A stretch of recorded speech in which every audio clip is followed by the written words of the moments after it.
Някога преди ти ми сподели твоите надежди и мечти.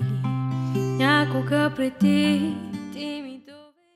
Занимавам се с музика откакто бях на 3. В детската градина, още в първия момент, в който пристъпих, мен ме взеха за детска музикална роля на Цветенце. Маргаритка, общо взето 1 месец репетирах как да се разхождам с кошничка в ръка и да пея. На 3 години не знам колко е било пеене, по-скоро рецитиране под формата на пеене, но все пак е пръв опит.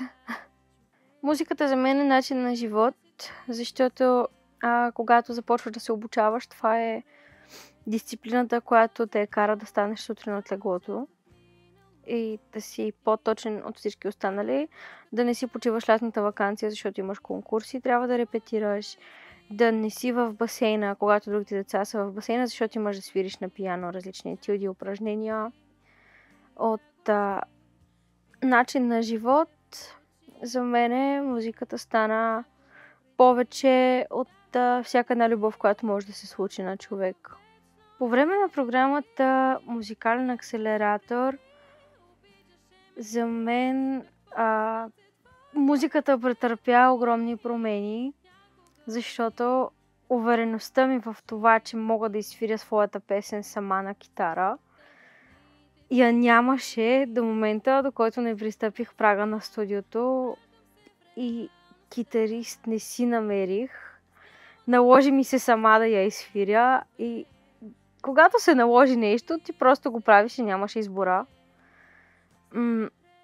След това пръстите ме боляха около 2-3 дни, обаче ми даде възможност да видя, че мога повече неща сама, отколкото си мисля.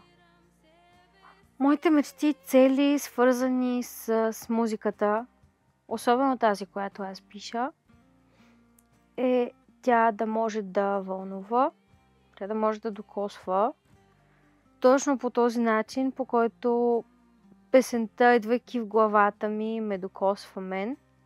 Може да не съм най-добрият сонграйтер, който се е раждал на света, но това, което правя, е от душата ми и се надявам хората да го усетят. Посланието ми към хората е да не спират да мечтаят, да бъдат честни в мечтите си и да ги изпълняват по най-добрия начин за тях. Да пазят това, което имат, стига да е хубаво и да ги вдъхновява. Не чакай да ти звънна повече, ние без друг ще бъдем по